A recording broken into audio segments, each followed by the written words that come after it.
Welcome to the Class is Permanent podcast. Today is Tuesday, February 3rd. We have episode 18 coming up ahead for you. Should be a fun episode. We have a big transfer window roundup, I guess our final time in the portal. We'll then go into a weekend recap, go into a little bit of a midweek preview, and then finish with the world famous the Mystery 11. Let's get it started. Away we go. Class is permanent! Hey, hey, hey, hey, hey, hey. Form is temporary! Hey, Alrighty, as usual, I'm joined by the most handsome, most literate, one of the best words guys I've ever met, Daniel Daquan Capucci. Pucci, how are we? Doing great. I feel like Dunk defending Tansel from the Crazy Dragon. So if you watch Dunk and Egg, you know exactly what that means. But if you don't, you're probably very confused right now. Very confused. You're like, wait, this is supposed to be a soccer podcast, and these guys are talking nerd shit. Yeah, good episode. Good episode last night of Night of the Seven Kingdoms. For those who, and you watch it or no? Nope. No problem. Didn't think you would. Well, you're busy. You know what I mean? You're so busy. So. And you're doing cool guy shit. You're not doing like nerd shit. Like Yeah. What were you doing last night, O? What was I doing last night? Last night was Sunday.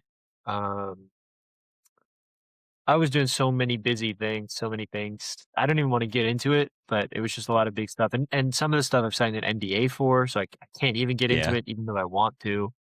What was their name? I feel like you don't know what an NDA means. You're probably not, you're not moving like I am. So this might be like a foreign concept to you. You want to know who else signed NDAs? Who's that, Pucci? People that visited islands. Oh. I mean, it's just every week with this nonsense. Hashtag melt Mason. Let's get into the episode, please.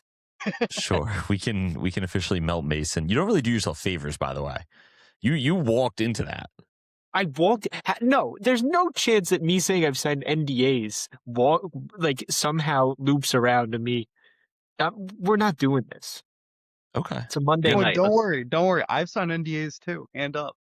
I don't want to know what that means. I don't want you to elaborate at all. He can. There's an After NDA. what you just said. You're right. Yeah. I've never signed an NDA. I'll be open about it. And if I did, I would disclose stuff. All right. Let's jump into it. So not too much news here for us before we get into the transfer portal. Real quick. So for those that listened to the last episode, De Zerbi actually chose not to resign. So that whole little fan fiction we did is just useless. Yeah. I did a French accent. We gave Owen some power for no reason. I think it was a good practice for all of us. And now I know if I ever become a pro manager, that Pooch will be my set piece coach, and he'll actually offer me to play. So that's pretty cool. I don't know. Real quick, I did say that when we were going over the De Zerbi news at the top of last episode, that there was a chance that he legitimately I don't think the board wanted him to leave. Like he literally went to them and was like, "I'm done," and they were like, "No, please do not go. Like, why are you trying to leave?" And probably he realized like, all right, there's more than just the champion. Like we weren't expecting to go far in the Champions League anyway. Like it was all about the league for them. So, but yeah, he's one of those guys we talked about it at length last episode. He is one of those guys that's just a crazy guy, flies off the hand. Like it's kind of like he reminds me so much of Xavi. Part of it's the spiked up hair, but also remember 2 years ago, this is what Xavi did. Yeah, the pressure got too high. He kind of resigned, and then the players and the board were like, "No, we want you to stay." Then he stayed, and they got sacked in the summer.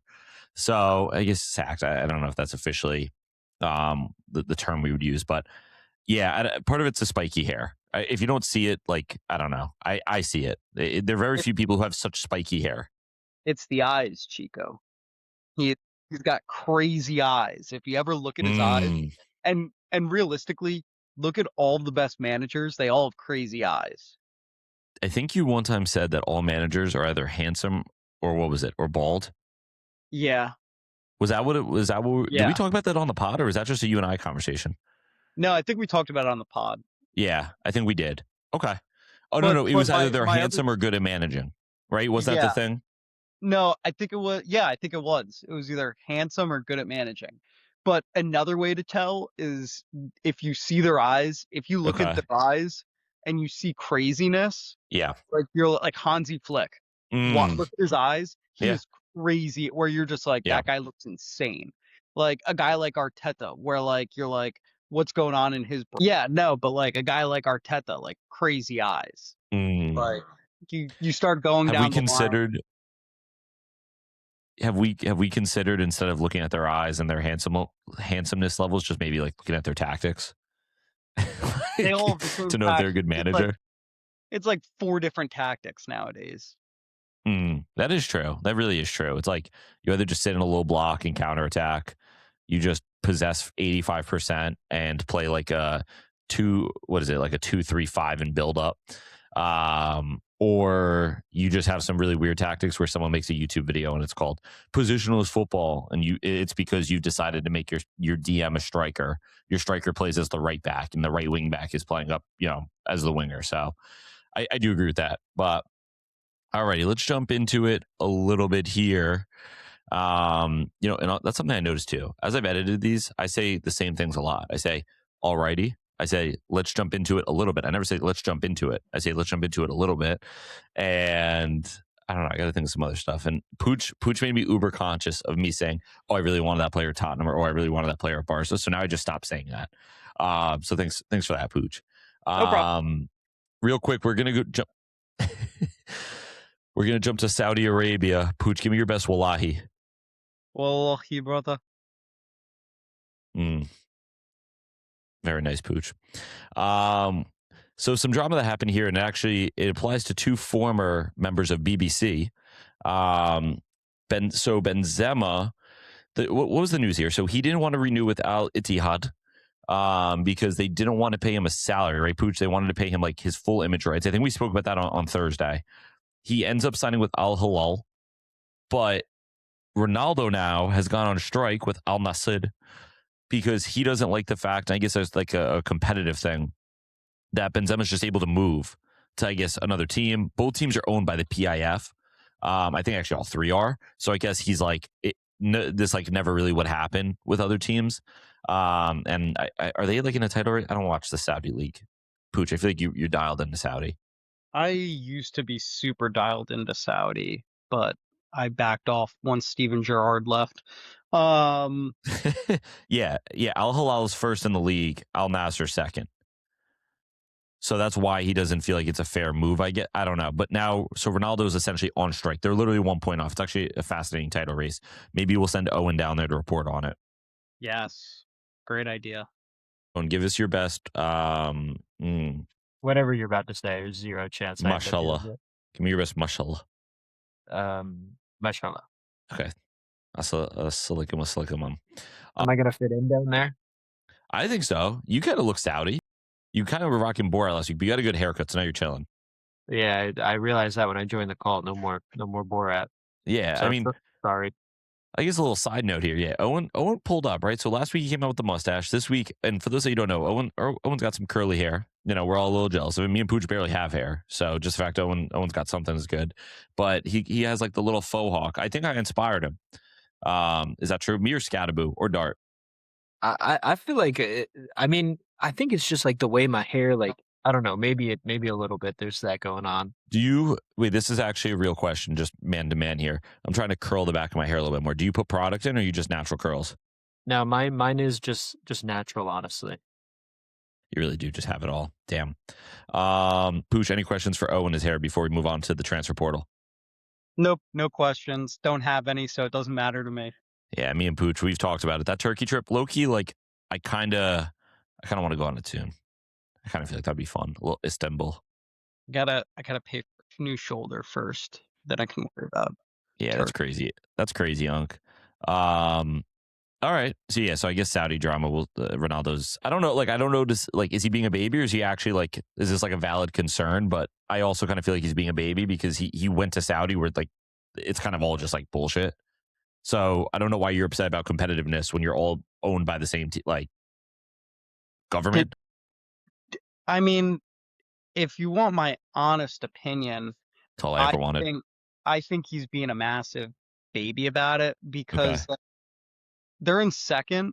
Since he's joined, they've gotten second and third place, and then they're in second this year. They are the Arsenal of the Saudi League. So he's just crying because they're not going to win it if Benzema goes to Al Ahly. Right. Like it's like, what does he want? Like he wants like perfect. Like everybody's going there to make a bag. 100%. Like, nobody's going there because they're like, man, like let's make sure that this is the most competitive league in the world. Now, if the Saudi league wants a mouthpiece, I can spin zone that if they pay me and be like, this is the most competitive league because the best player of all time can't even win the title. Yeah. I mean, I don't know. Messi won his. Messi did his part. No, trust me. I think Messi's the best player of all time. But I'm saying if they want a mouthpiece and they're going to pay me, like I will spin zone it and become the biggest Ronaldo fanboy out there. But I need the bag. Right. You're trying to be a mouthpiece for Ronaldo. Okay, fair enough. But just for the right bag. Yeah. Well, when the way you put it, I don't. What NDAs have you signed? I don't love the sound of the way you worded that, but. Pooch just signed a new lease for a nicer apartment in in Morristown. What NDAs you signed? What have you been doing for that extra $300 a month? Don't love that you just put out my new address. I didn't put just a city. I know, but people are now going to flock to that town to try and get a glimpse of me in the wild. I'm going to have paparazzi all around. I don't want paparazzi when I'm trying to go for a walk or just trying to do my normal day-to-day activities. Like the fact that they don't know where we are is good right now. Like no paparazzi can get to us. You're totally right. Well, maybe we get you a little, get you some ladies, huh? All right, we're going way off the rails now. Oh, okay. This is where we go off the rails. I'm sorry. We got to bring it back to footy. You're right. I'm sorry. Let's bring it back to footy. All right. Yeah, that's kind of all the big stuff in news. We'll obviously get into the games at the weekend, but I think it's more important. The big news obviously was today. Obviously, you guys are listening on Tuesday, so the night before Monday, the transfer window officially closed, the January window. So we are going to go through some of the biggest moves, some of our favorite moves, obviously the craziness of the last day, which not the most exciting, I'd say, in recent times. But before we even get in that, Pooch, give us one final. Why don't you welcome us one final time to the transfer portal? Welcome to the transfer portal. Wow. I feel like I just entered like a new world. Let's jump into it. Let's just start with, let's jump into it. But no, that wasn't, let's just jump. What do I usually say? A little bit? You're in your own head. Let's go. You're right. Let's get into it. So first thing, Atleti extremely active on this final day. Looking in for, I think, like 45 mil. Great move. They end up signing Obed Vargas from Seattle Sounders, who I don't know anything about him. My understanding, all-star from the MLS, good player. They're excited about him, and he's actually a Atleti fan. Do you know what Atleti like? So Barca are like Gulleds, Madrid is Madridistas. Do you know what Atleti's nickname or fan base is, Pooch? This actually, you love this. Tortas?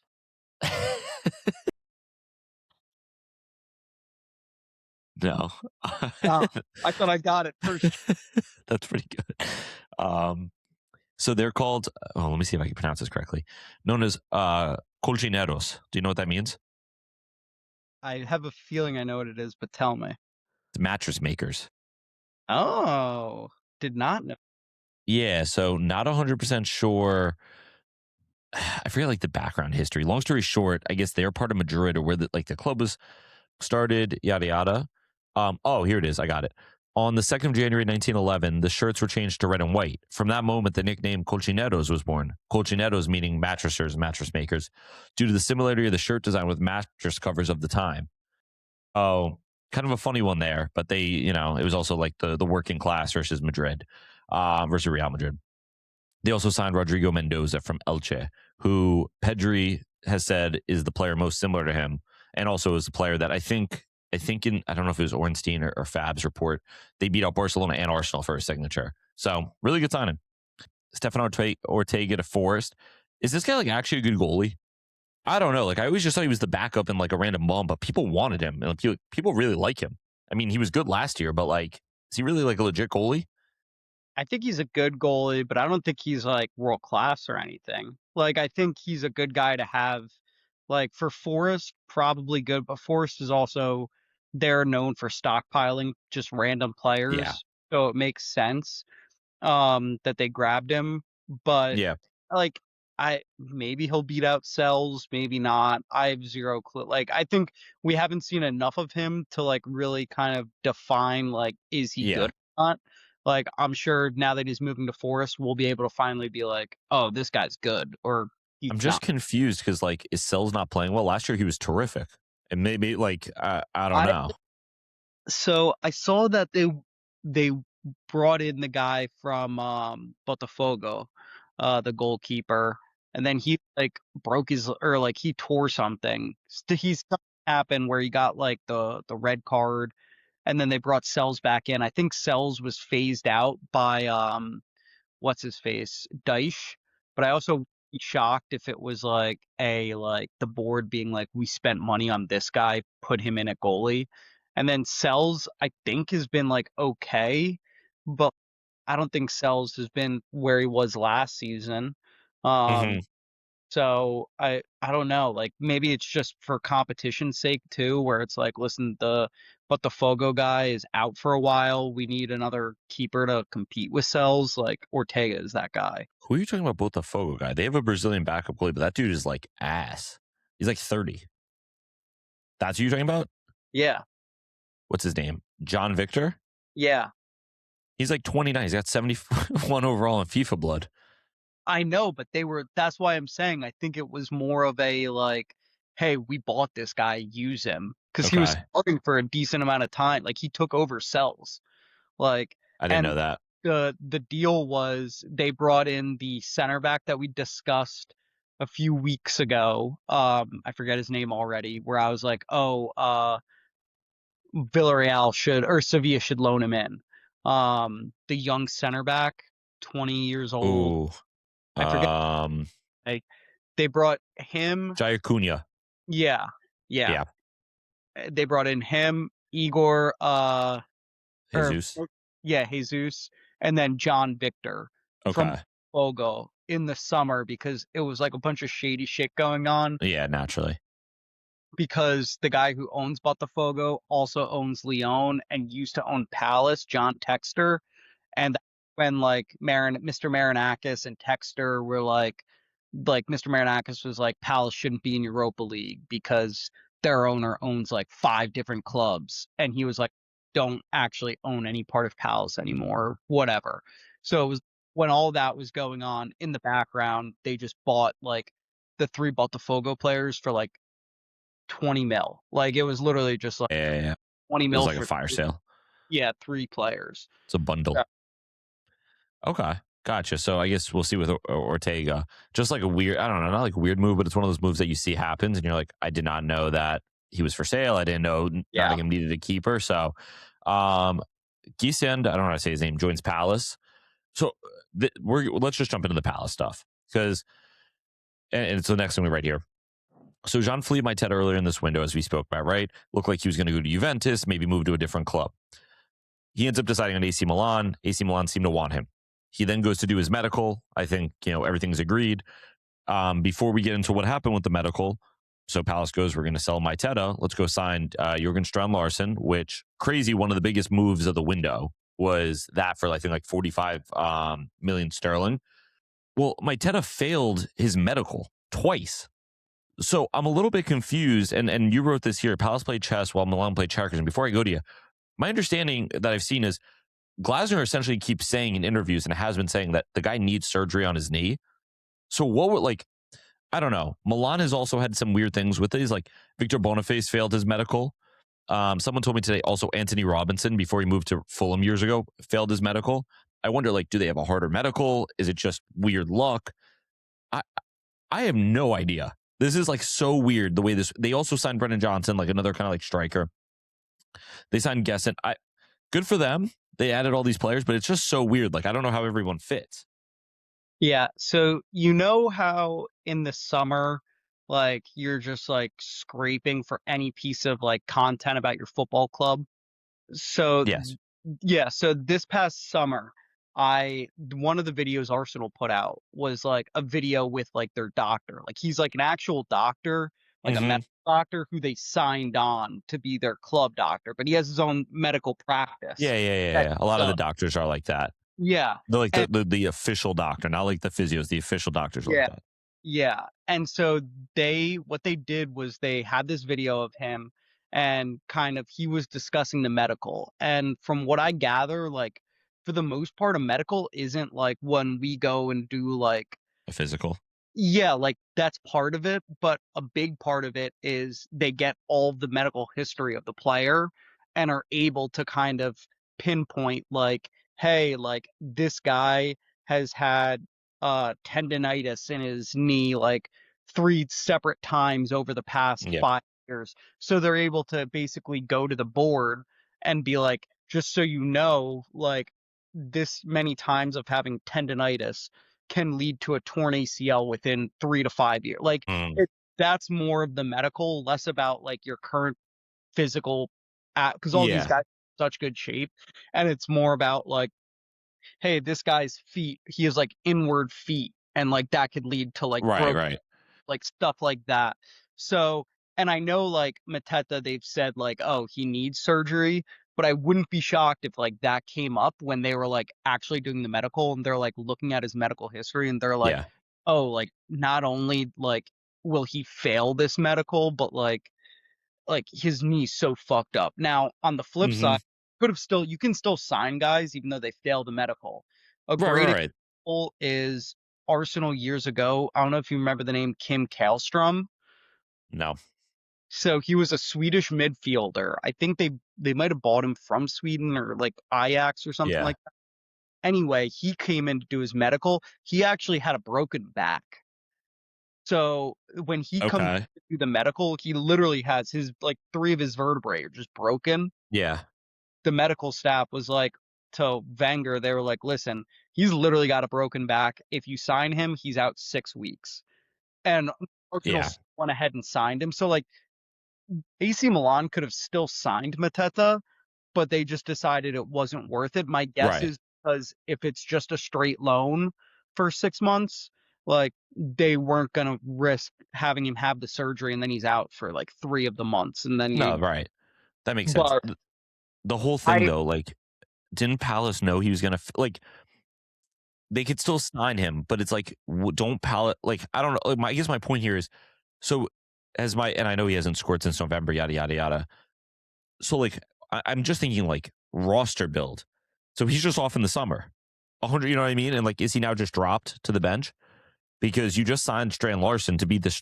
You don't drop 48 million on someone and say like, oh, you start behind Mateta now. You know what I mean? And like, you drop 35 million on Brennan Johnson, and then Gesson Jones on loan with an obligation to buy for 28 mil. See what I'm saying? Like, they've spent so much on guys that could play the 9 and could play within that front 3. They even tried to get Dwight McNeil through the door before it ended too, which I'm like, where are we going with all this? I think it's actually a great move to keep him because they're still fighting for Europe. Like they still have a chance to make the Europa League next year and be in Europe for 2 years in a row instead of one. Like so to get as many guys through the door that'll help you fight on 2 fronts where you're like, all right, let's stay away enough from the relegation zone, but also like do well in Europe. I think it's smart. I also think it's smart that they waited until basically the last 72 hours to be like, okay, he can leave now. Like sort Yeah. of there been a month full of my Teta rumors about where he's gonna go. Yep. Within of the window, they could have just been like, okay, we'll agree to give him to Forest or Tottenham. Like Right. and then those clubs are gonna be like, well, his knee's blown to Oh, I see smithereens. what you're saying. He would have lost all his value. no club would have been interested then.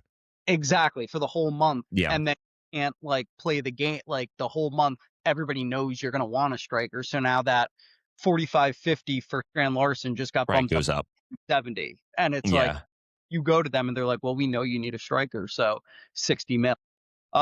So I think it's actually smart business on their part to get a striker through the door first and then basically be like, with 72 hours left, yeah, you guys can take my Teta on loan. Yeah, we're okay going Yeah. on. And then Milan's like, dude, what the hell? Like, now we have to give you a bet. Like, we can't use him. So I honestly think it's very smart on Palace's end. Cause like you said, like, let's say he doesn't get the surgery. They think he's fit enough to play for the rest of the year. He doesn't need to be playing 90 minutes twice a week, especially with his knee. Like you now have Strand Larson, you have Gessenday, like Right. Brennan Johnson. Like you now have all these options to play the 9 where it's like you don't need my Teta like 180 minutes every single week. You just need him for every 2 weeks for the most important games. Yeah. And 100%. so I do think that Palace kind of did a really good job. Okay, fair enough. Whole thing was just weird to me, but I agree with you in your take there. Whole thing was just wild with the whole Mateta thing, and I don't know, confusing. Liverpool agreed to sign Jeremy Jacquet in the upcoming summer window, so he'll be going off there. Chelsea were interested. I don't remember if we talked about this on the last one, but that's official now. Chelsea recall Mamadou Sarr from Strasbourg. And this will just kind of be something that we talk about too, because with the way that they move. So Aaron and Anselmino. Don't ask me. Anselmino. I forget his name. So this whole thing is weird to me, what they did. So the Mamadou Sarr makes sense. They recall him. They want to use him as a center back, especially because they couldn't get Jacquet. That was like a big thing.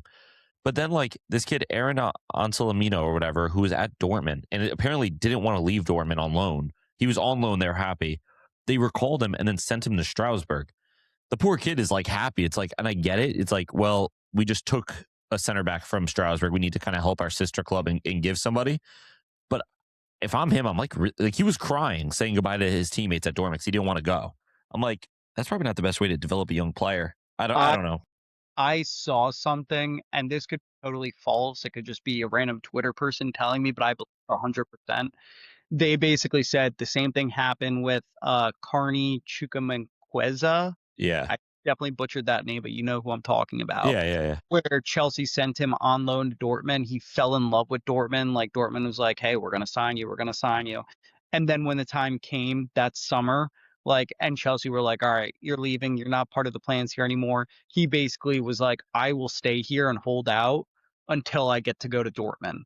And Chelsea's basically tied where they're like, he literally won't go. He's going to reject anywhere else but Dortmund. And Dortmund were able to get him on like a pretty like Dortmund friendly deal because of it. So I think from what I understand is Dortmund were asking Chelsea, like asking around to Chelsea being like, hey, is it possible we can like make this a permanent move? Like, yeah, I'm Chelsea, seeing that but, now.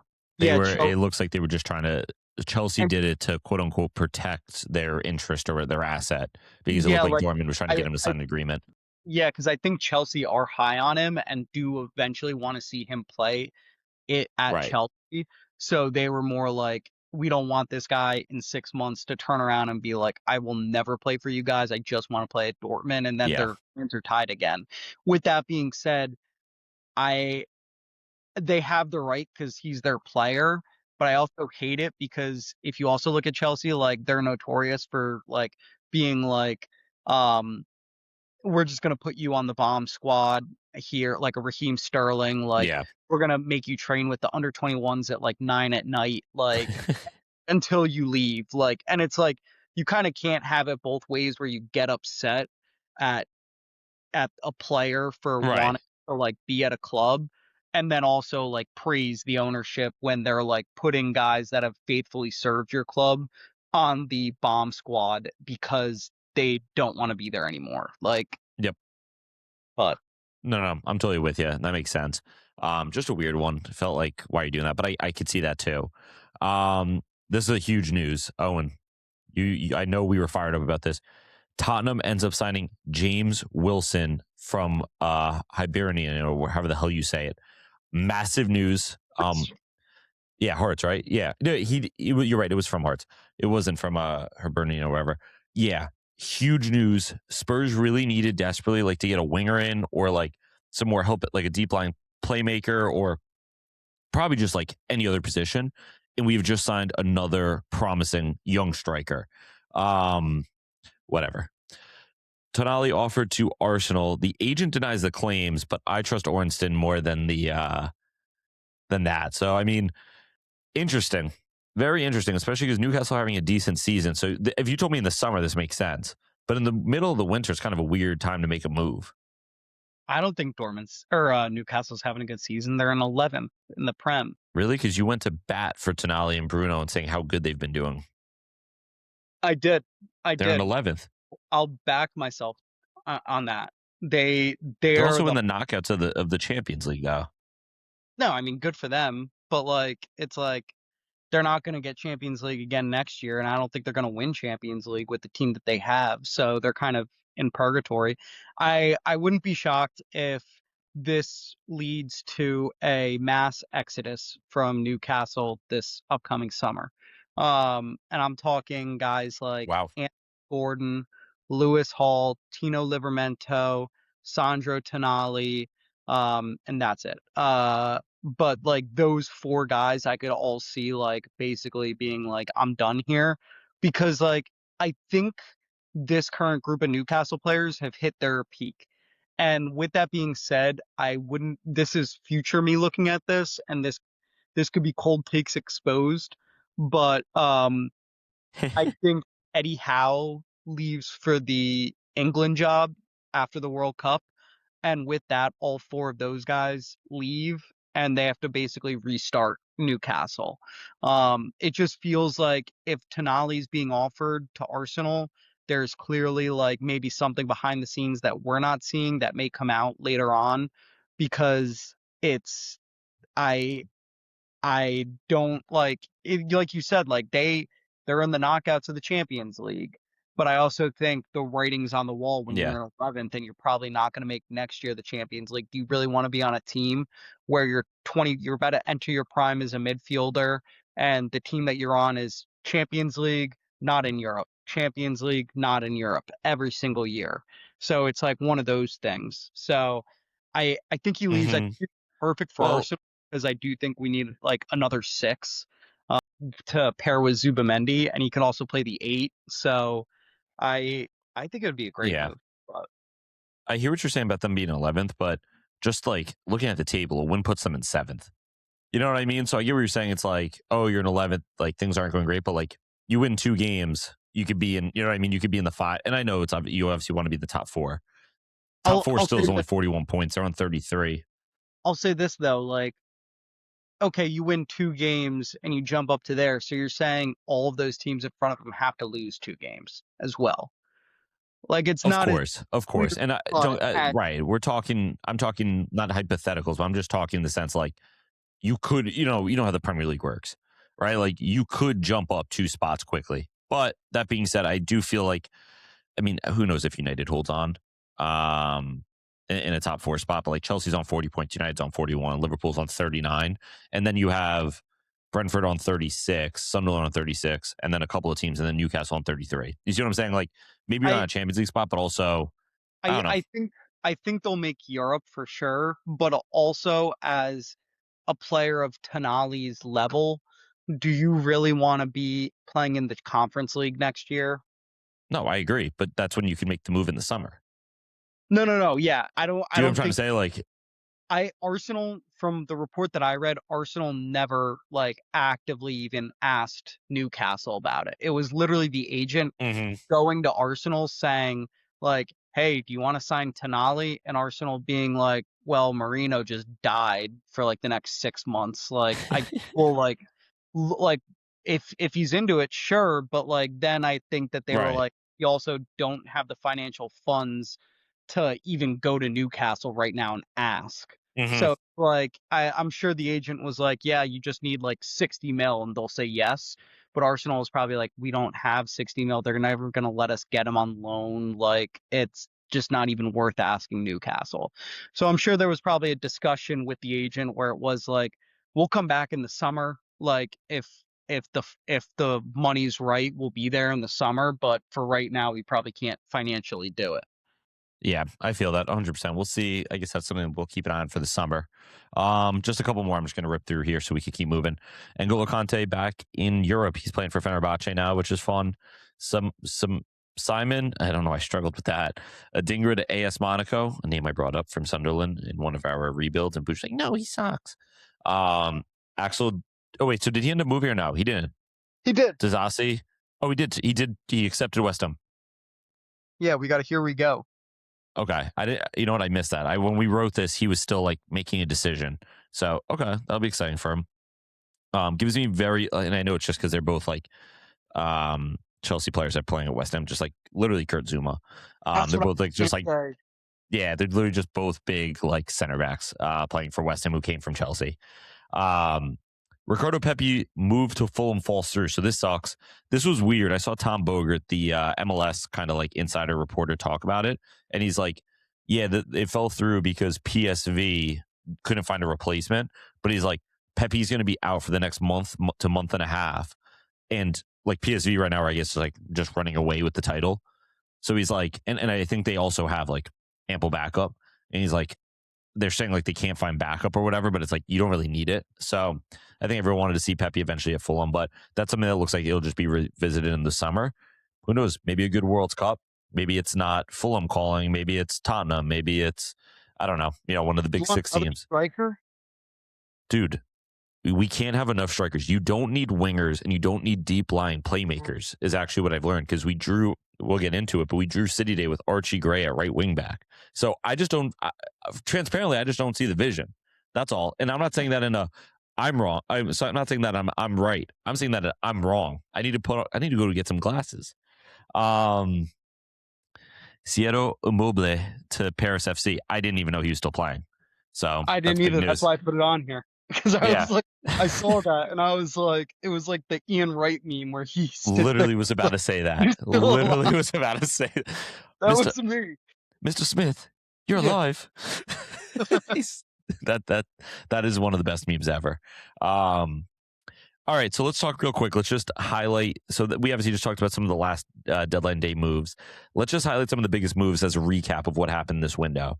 So Semenyo to City, Mark Gahey to City, Paqueta to Flamengo, Gallagher to Spurs, Lookman to Atleti, Oscar Bob makes a move to Fulham, Tati Castellanos to West Ham, and they also signed Pablo. Great name. Ryan to Bournemouth. I put that because this is a player that I've seen a lot of different clubs linked to and like one of those like kind of Brazilian wonder kids. So I just thought like for Bournemouth to get this guy, especially after selling Semenyo, I thought was a terrific bet of recruitment. Strand Larson to Palace, obviously just one of the biggest moves. If not, was this the bit? No. Semenyo was the biggest move, value wise. And then Endrick to Lyon, which happened right at the beginning, but obviously that was big news when it came out. I don't know if did I say Brennan Johnson to Palace? Yeah. Okay. So we're going to do a couple of things here. We're going to go through our winners. We're going to go through our losers.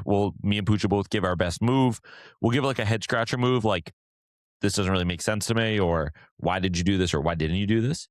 And then we'll talk an underrated move, kind of like a one to watch, something that we really like that maybe didn't get the headlines of, like we said, the Semenyo, the Mark Gahey. So why don't we start here with winners? I'll start with my first one. We wrote 4 down here, and I think we're pretty lockstep. My first one was Atleti. I thought that they had a terrific window and kind of a surprise window. Atleti are not really the team that spends big. They're not really the team that spends a lot. They kind of always make like 1 or 2 moves, especially in the summer. I feel like they make 1 or 2 moves. They're usually players that are decent, but not like that world-class incredible player. I know that's probably a little counterintuitive because they obviously signed like Julian Alvarez from Man City and Griezmann back from Barca a couple years ago. But they had Ademola Lookman, who this is a guy that is consistent in Champions League and Serie A for Atalanta. Why are you making faces, oh? He's not consistent in Champions League? No, my eyes hurt.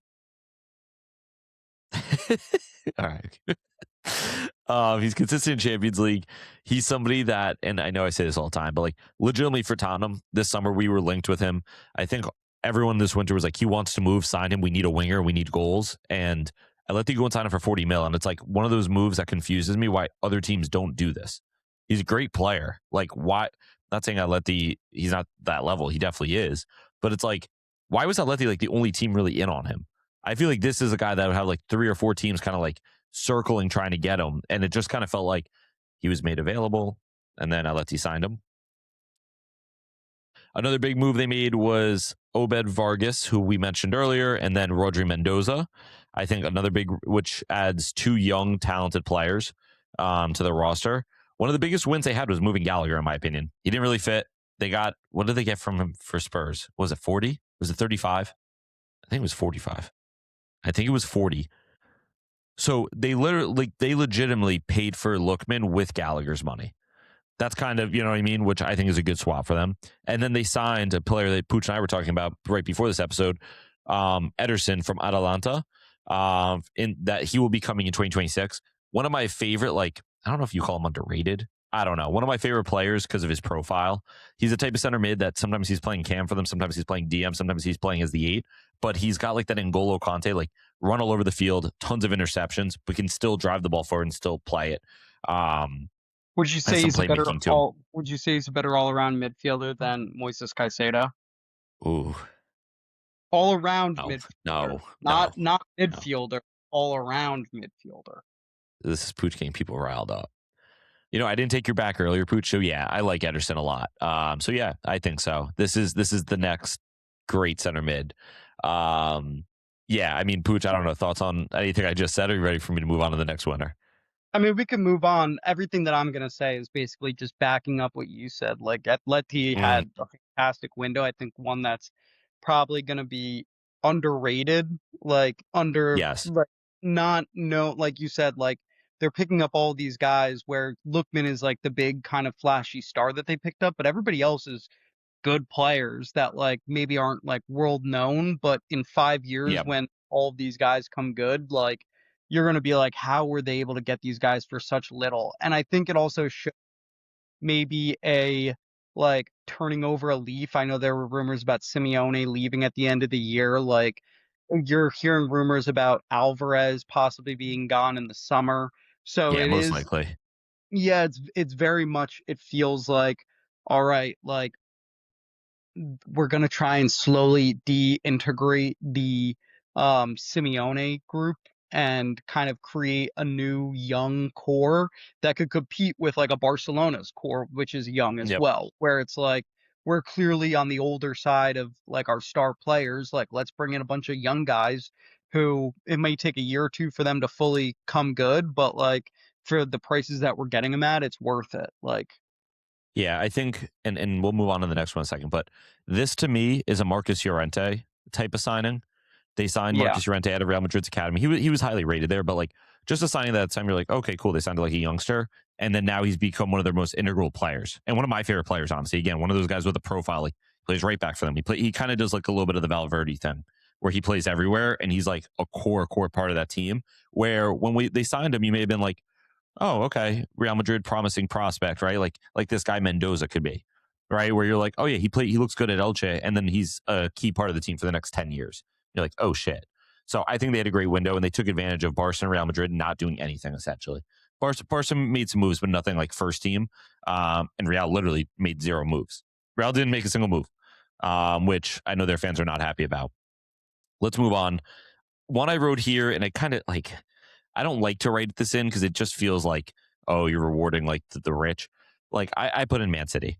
For them to go out, and go get Mark Gahey and Semenyo, who are 2 of the better players in the Prem this year, 2 players that every team would want in their 11, and especially a City who needed help. Like, that's a win. You know, they got the job done. So, Gahey could have went to Liverpool, and Semenyo could have said, you know what, I'm not competing with your front 3. I'm going to go to Tottenham, or you know what, I'll make a move in the summer. Instead, they spend the money, they get players they need, and you know, maybe didn't pay off for them this past weekend against Spurs, but I think in the long run, like these are 2 players that I'm a big fan of them both. I think they're both very talented. So I think for that they do, like, you know, you have to give them like an A for that. They just made sure that they are ready to go for the rest of the season. Any thoughts on that, yeah. Pooch? I mean, we'll see. 100%. I also think it's just one of those things where it's like people want to kind of hate sometimes on the big money move. but it's also like, well, they have it. Like they have the money. Like, why would they not do it? Right? Like you make those moves when you're going for it. So fair enough. And a lot of people I think are just jealous that their teams don't do it like mine. Poochie, Euro Palace here. We talked about them a little bit. Talk to me. Yeah, I think that they had a great window in terms of reinforcing their front line. I mean, we discussed it already, but they brought in Brennan Johnson, Gasande, and Strand Larson. Like, if you look at their front line now, like the depth that they have is actually kind of crazy. Like they have Ismail Sarr, Jeremy Pino, Brennan Johnson, Gasande, Strand Larson, Eddie Nketiah, and Mateta. And like you look at that and like that's a front line, like a front line that like will compete on the European level as well as the league level. Like both Yep. fronts, like you have one guy go down, you have instantly a guy that can come in and back him up. So I really liked where they went in this year, essentially, of kind of reinforcing that front line. Obviously, I think this upcoming summer you'll see more maybe moves towards their defense and midfield, kind of solidifying those, especially if we're to believe Adam Wharton and Daniel Munoz leave. They'll probably have to bring in some more defenders and midfielders, but where they're situated now, I think this was a very solid window for them in terms of helping that attack. I mean, attack that 2 years ago was Mateta, Olise, a little bit of Wilfred Zaha, I think, and Eberechi Eze. And people are like, this is a crazy good line, like front line. You now look at that line, and granted, there's maybe not like a star player like that, like the one I just mentioned there was, Yeah. but they have an insane amount of depth there that like you can call on that and be like, all right, like Brennan Johnson isn't playing good, put in Yermi Pino. Like Yeah. Mateta isn't playing good, put in They have Strand options. Larson. Yeah. I when you were off camera, and I'm gonna go into my next one that I wrote down here because it's gonna relate to my point. So Bournemouth, I thought Bournemouth did terrific this window, and this is part of like I've joked that I'm like a Bournemouth fan now. I just think their recruitment works so well. So they sell Semenyo, probably with their most important player this year, their best player, obviously, £62 million man. But like they go and reinforce the squad. So they take that money and they sign this kid. I think his name's Alex Toth, who's for Fenerbahce, which is the best team in Hungary, right? A young, promising player. They get him in, right? Okay, we'll see what he turns out to be, but I assume he'll be good. And then they also sign this kid Ryan. Where did they sign him from? They signed him from Brazil. I can't remember if he was Botafogo or what team. That a lot of these teams in Europe, I saw him linked previously with like a lot of the big clubs, like monitoring him, and they go and they just reinforce the team. And them in Palace and the way they move is what drives me insane about Spurs. These are two quote unquote smaller teams that just go and it's like, oh, we need a right wing. Okay, let's just go sign one. And like that's what's been driving me insane about this whole window is I'm watching other teams just make intelligent moves. So long story short, I think Bournemouth, they were a winner this window. You sell Semenyo for $62 million. He was going to leave eventually. You get a big thing, a big bag, and now you're able to reinforce the squad still. Real quick, going back to Palace, Pooch. I don't know. Ollie Glasner, does he feel abandoned anymore? Yeah, he's gone. Yeah, no. He's definitely gone. But I do have to say, like, if the board hurt him, I don't know. Like, the board hurt him. I also think, like, we discussed this a couple of weeks ago, like, for example, we brought up Leicester City, how with most of the Harry Maguire money, they used to build a new training facility. Like, I think Palace looked at that and they, not that case in particular, but like they probably sat there and they were like, do we want to be like a Leicester where we're kind of for the next 5 years bouncing between Championship and Premier League, but like we have these great facilities, or do we want to stay in the Premier League? And like they also have a chance to stay in Europe. Like that would be a major attraction as well, where they can even this summer, if they're able to win the Conference League, they can sit there and you could be like to a young guy like a Brennan Johnson who's coming from Spurs. It's like you're not going to be playing it, no disrespect to Fulham, but like you're not going to Fulham where you don't have Europe. Like you're coming to Crystal Palace because you know we're still in a European competition. And like you're competing in what you already were. Exactly. And like for some of those guys, that's important. They're like, yeah, like I don't think they have any inclination. I think if Palace is smart about it, they know that they're not a Big Six club. They're never going to be a Big Six Yeah. club. So you basically go into these meetings with the players and be like, you want to play in Europe? You want to get back to that top level, like, or get to the top level? Like, we could be a good stepping stone. Like, and I think it's probably a better option than a Brighton or, I'm sorry to say this, but Bournemouth, where it is like those teams, they don't have like they currently aren't a team where you're looking at them and you're saying like that's a team I can compete in Europe with. Like right now, Yeah. Palace is the one in terms of like the typical mid-table teams that would get another chance in Europe next year, where you can sit there and you could be like, all right, like I can play in Europe. There's potential where a big club can see me. Like for example, like Daniel Munoz, right? Like Yeah. 2 years ago, we never would have heard of him. Now he's getting quoted for like 50, 60 million to like big clubs. And it's like, Yeah. that's a perfect example where you He can, if you're a young fullback, you can look at that and be like, well, I want to follow that guy's path. And clearly Palace is giving him an opportunity to play in Europe, to showcase all of his skills, and then they could Yep. jump up. Yeah, going on that, like you said, like this past offseason, Barca just did not have a backup right back. And like he was a guy like I saw that Barca was linked with. And it's like, when has Barca ever been linked with a Crystal Palace player? But you're right. It's like he's balling in the Prem. He's in Europe. It's like, yeah, makes sense. You know, so like you said, it is the correct recruitment way. Now, obviously with a team like Tottenham, who let's just move it to our losers. My losers, Tottenham. Full stop, whatever. And maybe that's a little personal, but at the same time, like you just start looking at like squad planning, I guess. No idea. Spurs are, like they act like a big club, but they don't even. They talk like a big club, but they don't even move like a mid club. I don't know if that makes sense. Like it's not even like we're making moves like Palace and Bournemouth are, where we're kind of signing like unknown guys and like trying to give them a chance. And we're just like the signings don't make sense. You know what I mean? It's like weird. I've never seen someone on Twitter like defend them, if that makes sense. Like, no, like, you know, oh, this makes sense from XYZ.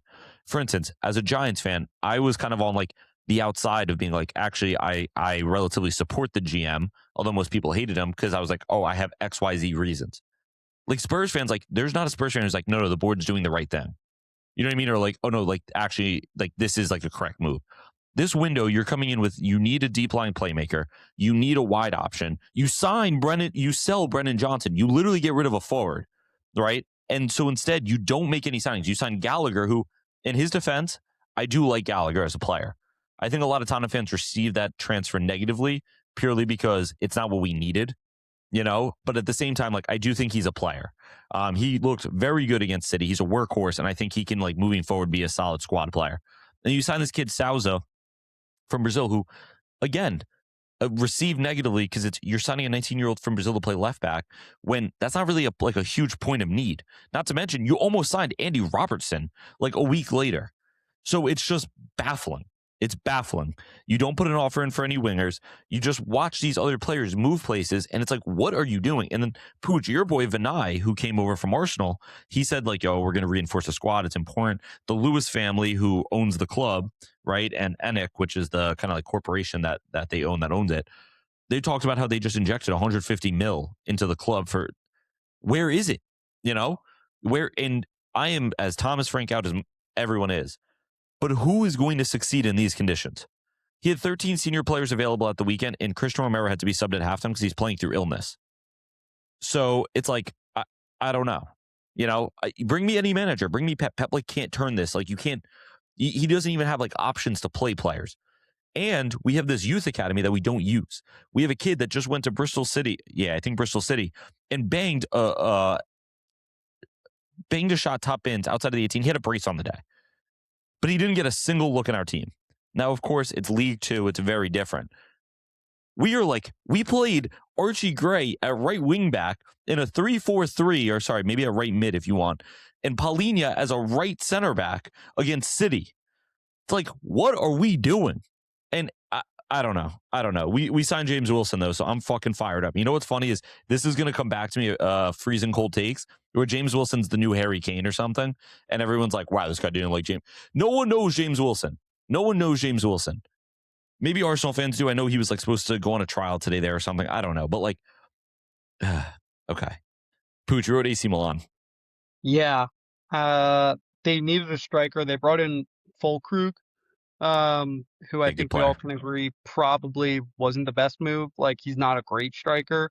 And then they tried to bring in Mateta, and his knee was shot. So Yeah. not a great window for them in general. I don't know if they picked up anyone else, in terms of big names. Yeah. Let me look really quick, but just off, yeah, they didn't bring in anybody huge this window. And then the players that they let go, nothing was big either. So it's like they kind of just sat still, and they're what? They're 8 points off the title. Like, you would Yeah. think this is a point where you gotta kind of maybe put your nuts on the table and go for it. And Yeah. they just You're also didn't. AC Milan. You're a big club. Yeah. Like most players, I mean, I will say, I agree they're a loser.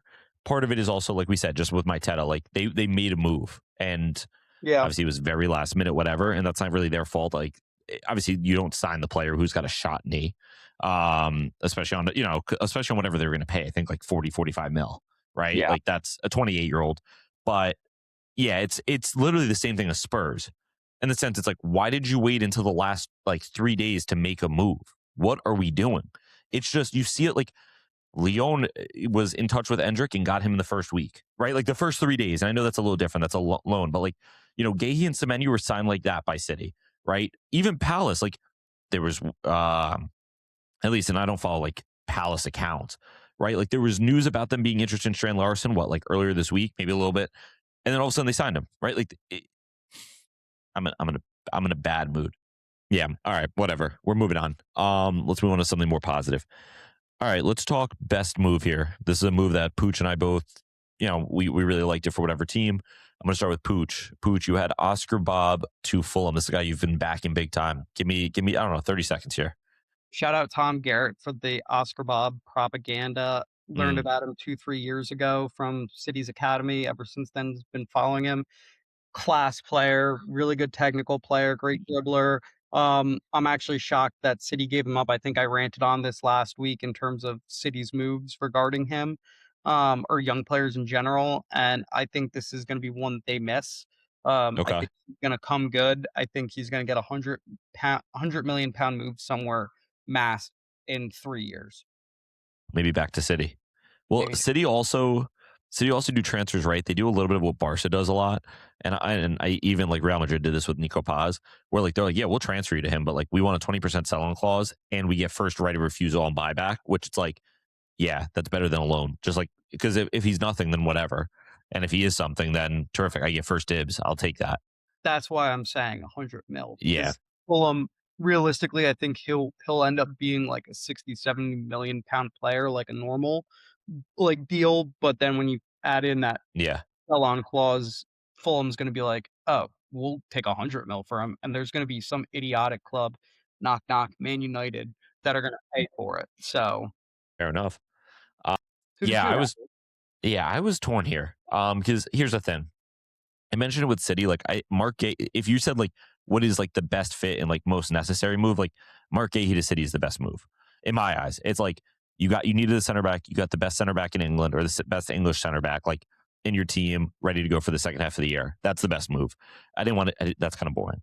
So I was kind of toying with a few. I also I wrote down Lookman to Atleti. I really I'm a big fan of his, and I think that's a really good player.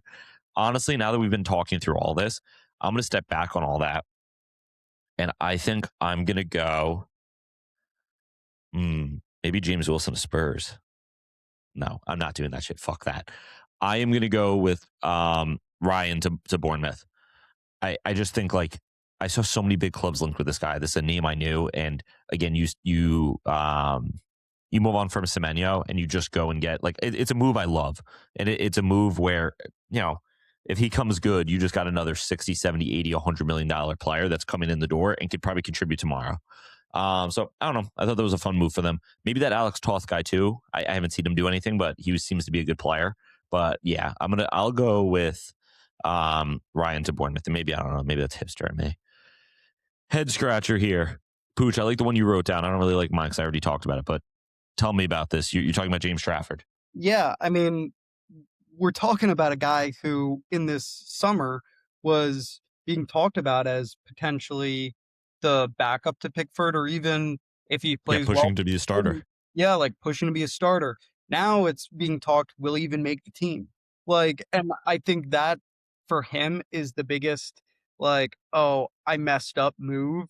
Not that, like, clearly, like, he was probably promised to be a starter or getting some decent minutes. He gets, like, 0 minutes for City, and the fact that Yeah. the in the January window, there's a World Cup coming up, do you feel that confident that you're gonna, A, be on the plane, and B, have a big role for this English team in the World Cup, that you're saying, like, "Oh, no, I'll still sit on the bench, play 0 minutes, get on the plane, like, I'll be good."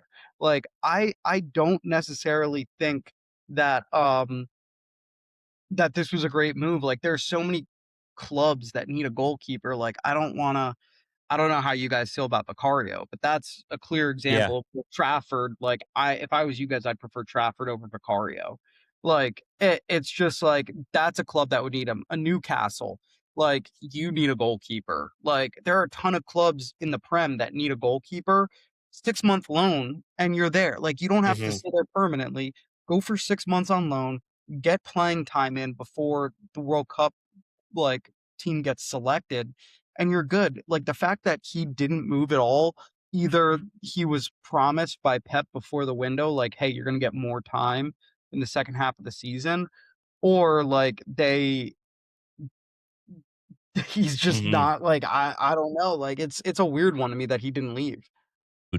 Unless Pep said before the window, like, "You're gonna get more playing time," like, I I don't know why you don't move. Like, I would be, Yeah, if I Pep agree. doesn't give me that assurance, I'm all over that. Well, wait, I actually think Pep told him he's not moving. I think Pep told him we need you. Like I need you as my backup keeper. I'm not letting you, and that's why Ortega was sold. And if that's the case, like that's slimy, man. Like that's slimy. And I don't know because what's his name is not going to go. You're not going to be on the plane for you know what I mean. The World Cup. I mean, England's best goalkeepers. What Pickford, obviously the starter. Let's not put Trafford in this. We'll just say like starting. Dean Hendo has been terrific for Palace. And then who am I missing here? Pickford, Henderson. I feel like I'm missing someone big. Maybe it is Trafford. No. Alrighty, guys. We're having some technical difficulties here. So, with that in mind, we are going to rip through our weekend recap, and then we are going to move into potentially a midweek preview. We'll see how Pooch's Wi-Fi is holding up. But we are going to kick the Mystery 11 until Thursday's episode. So that way we can make sure we get all this in. So I want to jump through this quickly. Real quick. Arsenal thrash Leeds 4-0. Everton draw Brighton 1-1 with a 90th minute Beto goal for my Everton fans. That's very exciting for them. My Cherries beat Wolves 2-1. Kruby scores a stunner. Alex Scott, 90th minute. My guys. Chelsea remontada against West Ham. Spurs come back to draw City 2-2. Literally the worst possible result for everybody. Literally for everybody. Not for Pooch, but for literally everybody who is not a fan of terrorism. It was yeah. Solanke obviously hit a banger. Puskas award winner with that, but that's what's so annoying about Spurs. It's like just lose the game, get Frank sacked, or like help City win the league, and all right, win the game. Just get some points. Like all right, get a good vibe, and just make everyone's life more miserable. Villa fall to 10 men. Like this was a perfect weekend for you, Pooch. Yeah, I mean, I watched the Villa game, and I was shocked at how poor they were in front of net. I Yeah. don't think Brighton was crazy good, but Villa, I think, were just that bad in front of net. Yeah, it happens. And then, yeah, the City game, I I was like, I saw 2-0 at half. I was like, all right, let me start moving into my apartment. And so, like, I'm then getting texts as I'm, like, sweating my ass off, moving stuff, being from you being like, Big Dom," and I'm like, "Oh, it's probably 2-1," and I look at my phone, 2-2, and I was like, "Oh my god, that's awesome." Yeah. And then I got to see Cucurella flown from Adama Traore. So you are right. Like it was kind of Incredible. a weekend. Incredible. These games we talked about earlier, like these games were not supposed to be good. And like the Traore tossing Cucurella and then going for João Pedro, awesome. And then just quickly around the world, this was hilarious. Well, sorry, real quick. United get a 90th minute from Seshko. 2 more wins for him, and then that dude with the hair that Pooch and I love, he has to cut it. So I think he does play Spurs, and then I don't know the other team, but Tottenham are going to give him a win.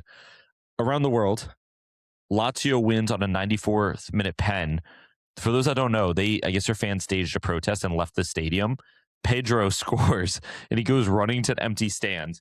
And celebrating with the empty fans, and it was hilarious. Barca beat Elche 3-1. This game should have been 7-1. I think the expected goals were 6.3 for Barca, and we just could not put the ball in the net. Hamburg drew Bayern 2-2. Really good game. I actually tuned in because I was bored. I'm trying to be a ball knower. Vuskovic is unreal. He'll never play a minute for Tottenham. The way things are, he'll never play a minute for Tottenham. I want him to stay. I want him to play. The dream for you personally is Van de Ven gets sold this summer to Barcelona, and then Vuskovic comes back and he starts for Tottenham next to Romero. Right. The real dream, just because at the end of the day, like I do want to see Tottenham be good, is you play a back three of Van de Ven, Vuskovic, Romero. Yeah. And I think we have the fullbacks, or my Spurs fans know. I think you could play like a 3-5-2, whatever. I think we have a roster that suits that, but we don't play it because I just don't see the vision. Unfortunately, my vision is different than other people's vision. I think I'm colorblind, whatever that is, to Frank's tactics. That being said, Frank is wrong with everything, but I think I am somehow colorblind to his understanding of football. Paris FC draw Marseille 2-2 with a late comeback. Real Madrid robbed Rayo Vallecano with an Mbappe pen. They got 9 minutes of added time. I didn't watch the game. This is really just a biased take. I didn't watch the game. Everybody I saw, except for one person, told me that the 9 minutes, like, where did that come from? The one person knows who they are. And then they got a pen, as usual. So, and they score that. They have the most pens of all time, I think. And whatever. Bilbao, this was our game of the weekend. You watch it, Pooch, or no? Bilbao Sociedad. Of course. It's the big matchup. So how about this? Why don't you tell us what the final score was, and tell us how did Brais Méndez get the red? What region are they from? I forget. Oh, now I'm blanking. Now you're killing me. Not Asturias. Asturias is the south. They are from the Basque region. Thank you. I had a moment there myself. I'm gonna have to edit that out so I don't get lack of ball knower. Yeah, like I know where it is. I just couldn't think of it in the moment. Anyway. It was a crazy good game. Congrats to Sociedad for winning 2-1. Kind of shocked they got the red card. On the notes, it literally says there was a 1-1 draw. My Wi-Fi's so messed up right now, Ethan, as a side note, that I think if I go to another tab, I might be screwed. So I'm not trying to go.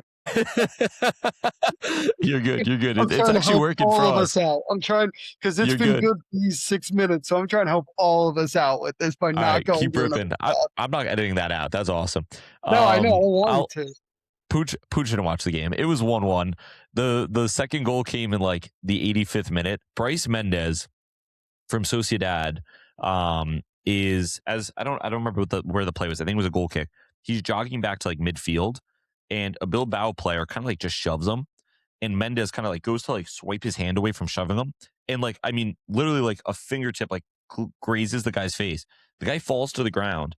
The ref gives Brais Méndez a red card, and then like 3 minutes later, Bilbao come down the field and score to equalize. This was a Real Madrid level robbery. I don't understand how via VAR they didn't take it back. I guess because technically, like, it was a swipe to the face, and like, you know, it was technically a correct call.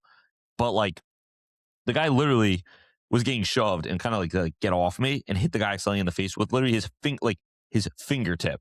I don't know. I think we need to change that rule to, unless it's a full-on palm to the face or closed fist to the face, let the boys play. If they want to roughhouse out there a little bit, let them roughhouse. Like, well, that was my thing. Like Talibo, like, he got a red card for quote unquote like arm around the neck of João Pedro. I didn't Oh, right. I think that was all fair. There was also Mavrin Panos in that West Ham game. I don't mean to bring it back to that game, but like where he slapped Palmer in the face. But like it was like you said, it was Yeah. kind of like the same thing where it's like the fingertips hit the nose. And like it didn't Yeah. get a red card. Like I don't think that should be a red card. Like let the boys play. If they want to No. fight, let them fight. Like they You know how it's bad too in the Bilbao game? Oh, go on, Pooch. You're saying let them fight? I was gonna say like they should do it like hockey. Like you want to know what? If two guys want to get out there and scrap, they're both kicked out of the game. Make your substitution. Like you could still be 11v11. Mm. But like if they want to scrap, let them scrap. They're kicked out of the game. Everybody gets to see a scrap, and you stay 11v11. I think that's all fair. That might be your best idea. Honestly, what's always funny about soccer fights to me is why do guys always just start jump kicking each other? Like in the 80s, that was a thing. Like there'd be like a fight on the field. I mean, everyone's seen Maradona like jump kick that guy in the face or whatever. It's like, why was that like such a thing? Ethan. Oh, I the mean, coke. Yeah, clearly it was cocaine. Mm. What do you know about cocaine, Pooch? Nothing, but I'm saying I feel like if I did know something, it would make you want to jump kick somebody in the face. I don't even know why I asked Pooch that. Your example is literally Maradona. Like it's clear, like 80s. Like let me guess, some of the games where they were doing that was in Colombia during the 80s. Like it's just I don't know. They love their cocaine. Yeah, it was long story short. That red this weekend was bullshit because they went back and so they didn't take his red away. They actually gave the Bilbao player a yellow for like the shove, and I'm like, are you whatever? I don't know how I didn't pick this up when we talked about the weekend preview on Thursday. We had the best game of the year. We had Nice-Brest in League. So Nice. How can I say this funnily? Nice drew Brest 2-2. I don't know. I couldn't find a funny way to say these. Brest 2, Nice 2, Nice 2, Brest 2. No, Nice 2, Brest. Nice visited Mm. Brest, but they were all tied up.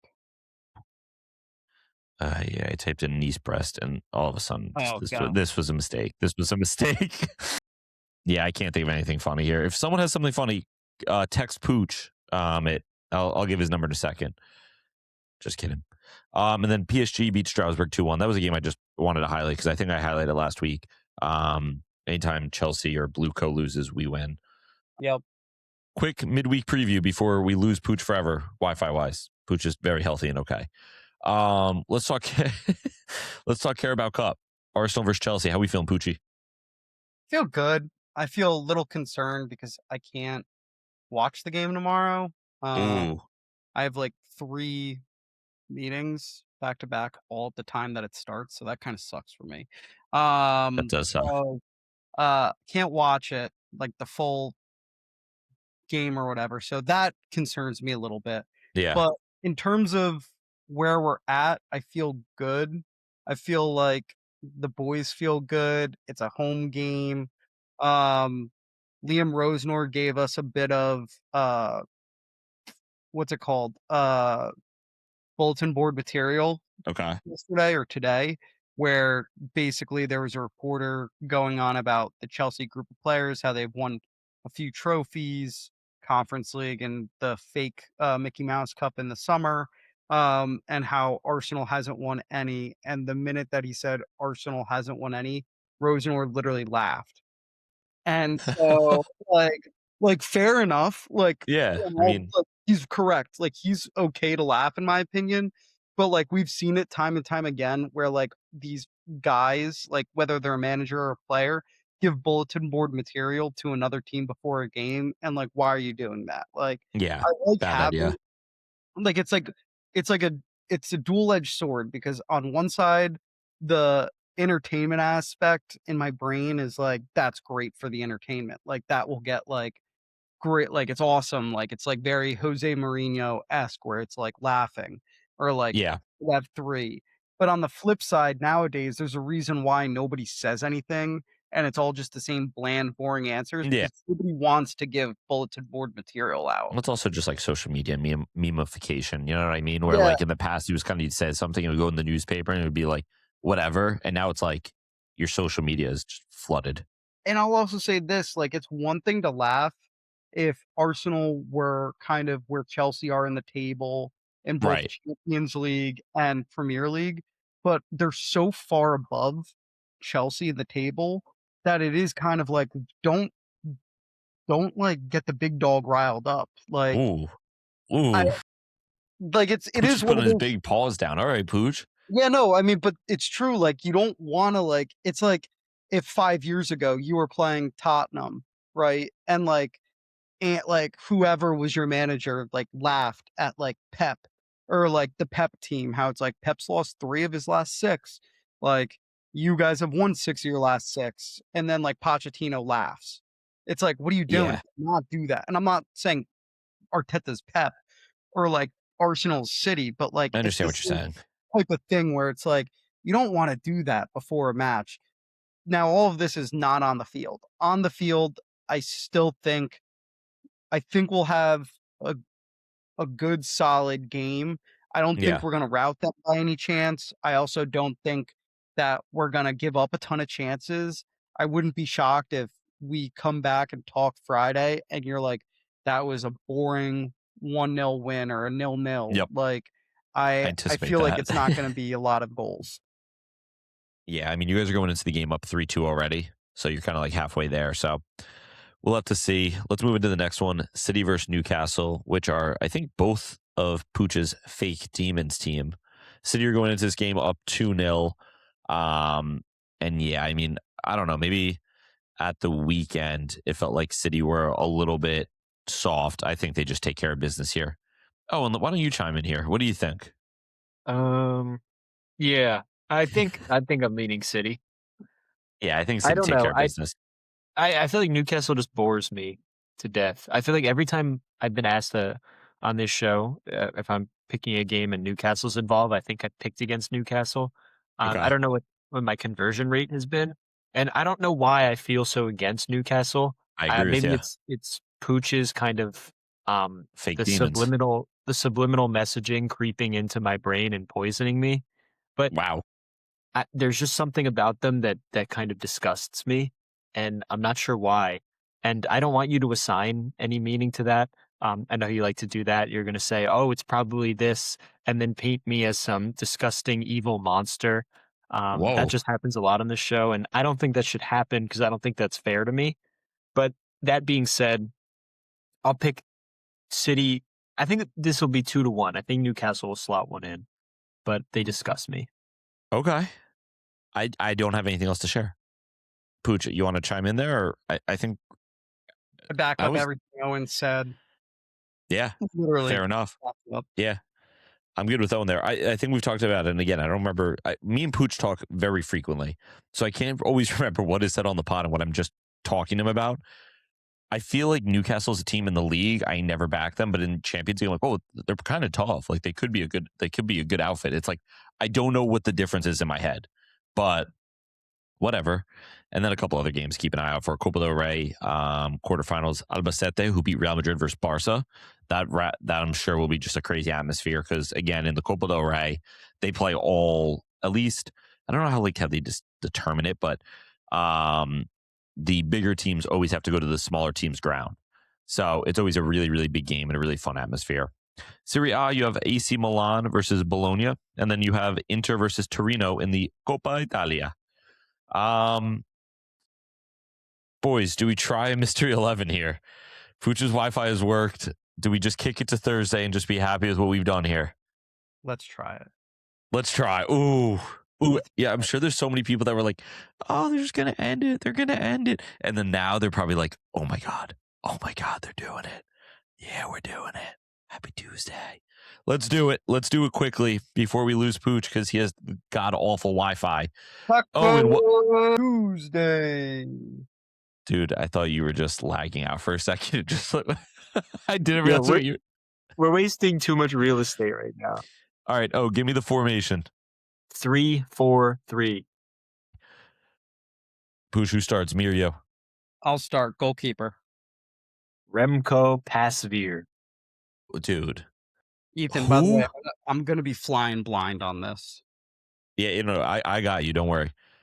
Dutch soccer goalkeeper Remco Pasveer. He is currently at Eredivisie Heracles, 42 years old. Oh, no, I'm sorry. He's currently at, why does this say current team's Ajax? Is he on loan? No, he's at He's at Heracles. Oh, yeah. This is so weird. Okay, yeah, I guess he just joined Heracles. I don't know, Pooch. Go for it. You have a guess here? More Dutch players. He's got a ponytail. Dutch by the way. players over 40. Dutch players over 40. No, that's not it. Okay. Give me the right mid. I don't know. How about Santi Cazorla? Real Oviedo. Yeah. All right. These are all old heads, Pooch. Are these all guys that are playing currently at their initial clubs? No. Oh, I thought that would have been my guess. Yeah, because Santi's back at yeah. Oviedo. Give me the center back. Mats Hummels. Okay, they've clearly moved multiple times between their home clubs. Are these players that have played in all of the top 5 leagues in Europe? No, we've done that. All right, give me the striker, or one of the strikers. Jurgen Klinsmann. Oh, are these players? Maybe guess if they're players that have played on multiple continents. Oh, that's not a bad shout. Let me look real quick. Because Cazorla definitely played on multiple ones. Klinsmann did. Yeah. Hummels, I believe, did. Maybe not. Yeah. Are these guys that have played on multiple continents? That's not it. Yeah, Klinsmann played at Orange County Blue Star, but other than that, he was only in Europe. So, okay, Poochie, you're up. Give me the left center back. The left. Graham Lasso. My favorite quote of all time is, "No one ever said they want to grow up and be Graham Lasso." These guys, all guys that were player/coach at one time in their career, like a player coach. No. All right, let me get the other striker. Let's see if we can relate them together. Well, there's a striker and 2 wingers. Did you say 3-4-3? Yeah. Yeah, there's. Oh, wow. That's on me. That's really on me. That's really bad. Give me the left wing. How about Andriy Shevchenko? Okay, Pooch, we got to think here for a second. How the hell do you spell Shevchenko? Harubi's going to be so mad. Just put Shiva. Andrei Shevchenko. All right. They're all old heads, but Graham Lasso's like really old. He's only 57. I mean, Lasso played at the same time as... Playing where? Italy? Cazorla? No, I don't think so. Did he? I don't think so. He went Spain. Well, all right, let's think. Let's put our noggins together here. Give me a second to look. Oh, these guys, they've all played in London. Did Pasveer never played in London? I don't think Hummels did either. Yeah, I forgot about Hummels, honestly. Good shout. I'll take the right center back. Alvaro Arbola. That was the right center back? Yeah. Pooch's gonna need me to give him some info here on him. Yeah, but I don't think it will help. Made his debut in... What did we talk about last episode? What was the Yeah, I know. He tried to give us that hint. What did we keep saying? Was it loans? I know you're not going to say anything, Owen. I'm talking to Ethan. Was it loans? What's funny is he also, by the way, played in London. I don't know, that's not the key. I don't know. They all won a League Cup and a league title. I'm just trying to keep it moving here because I had no clue. Yeah, that's fair, Pooch. All All right, what position should we do next? We don't have a center mid. Let's see the center mid. Nemanja Matic. Dude, Shit's been all over the place. I know. He also played in London. I think we got to get off the London train because So there we are definitely three players that have not played in London. Wait, wait. were all these players managed by Jose at some point? No, Humbles wasn't. Yeah, he was at, or no, he wasn't at Roma. Yeah. That's a really good shout, though, Pooch. I like that. I was thinking like last week we talked about Jose. At Also, Jurgen Klinsmann never was. yeah, He's, yeah. he's older than Jose. I think Graham Lasso might be older. Yeah, probably. Ooh, I'm trying to look. Pooch, you got next position. The other center mid. I'm gonna give you. There's whatever. This is a cam. Ruud Gullit. Ruud Gullit? Yeah. Apparently, I looked it up. You actually should say the G. Oh, okay. Ruud Gullit. I've never heard someone say that. These guys I like looked it all up. Listen, these guys like all play at like the same World Cup or something. They all play at like World Cup. Well, we didn't- Let me see one Well, Consortium. we didn't talk World Cup last week. I know, but that's him throwing us off. Did these guys all play at? Because they're all Europe. 1 second, I'll tell you. Dude, this guy, whatever his name is, Remco Pasveer, only played for the Netherlands in 2022. What is it? Oh my god. Oh, are all these guys the oldest players to play for their national team? No, that's not No. true. Arbeloa isn't. I knew that. Ethan. Left wing. This is so tough.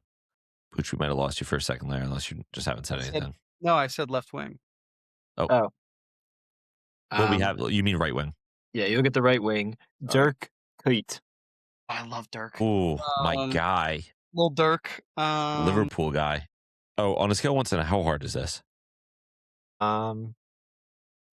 Honestly, this one's like a 4. Dude, Yeah. Oh no. he's gonna do like, oh, they all have long hair again. Once again, I cleared this up like 2 episodes ago. I said I'm never doing an appearance-based thing again. What did we talk about a ton last week? We talked about De Zerbi a lot.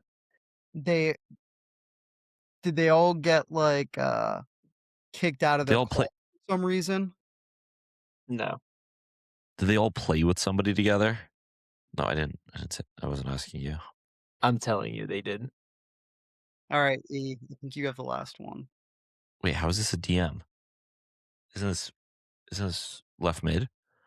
No, you guys kind of. It's supposed to be a little diamond in the middle. Wow, you're going like old school, like Ajax footy. All right, what is the DM? That is Matthew Flamini. Well, he sounds familiar. Played for Arsenal. Yeah, right. Flamini, rather like Flamini. Mateu. He was a French national. Played for Arsenal. Played for a few French clubs. He played for Marseille. He played for Arsenal. He played for Milan. He played for Arsenal again. Crystal Palace. I feel like there's something here with like playing for the same team twice. Like Coit played for Feyenoord twice. Yeah, Hullet played for Sampdoria twice. Yeah, do that then. I feel confident. But With did that. I say that earlier? I mean, well, no, you didn't. But Did all these guys play Hummels- for a team twice? Yes. So I said that earlier. I said that No, right you off the. didn't. No, you I just said they said played for their academy club or something No, twice. you said No. they're currently with a team. They're currently Yeah. with a team they used to play for. That's so annoying because I recognize that so early. I don't remember the order we. Oh my god, I'm so That sorry. was like the specky guess you put out. It was right. Like I was kind of on this. Okay. Again, though, the final one gets it there. I don't know why it takes us that long, honestly, but nice little cheeky little look at that little mystery 11. We got the episode done. We finally come back and beat Owen, the evil O. Yeah. Other than that, guys, let's wrap this episode up. We will be back on Friday, the end of the week. I can't think of the date. Enjoy the games this midweek. Let us know your favorite transfer on the socials, or I think on Spotify, you can even leave comments. People were telling me that. Let us know your favorite transfers. Let us know if we missed anything. Other than that, keep following, keep sharing. We're on a road to 100. We're actually going to be doing our first interview soon, maybe next week. Working on that. And then, yeah, Pooch, share some wisdom with the people. Keep rocking in the free world, everybody. Hell yeah, brother. Oh, I don't know. Say one of those things you say. I don't know what that means. I just kind of speak from my heart these last couple seconds I get here on this microphone. It's very valuable that we can all connect and kind of communicate through football. I think it's a magical thing, and I think it's something that we all need this day and age, given the circumstances of the whatnot and the this and that and everything true. else. So true. I also, everybody just put W's in the chat. I benched 235 today. It was actually way too easy, and I should have done 250. I have it on video. So I'm getting pretty jacked. All right. Other than that, everyone have a great one. Class is permanent. Form is temporary. Peace.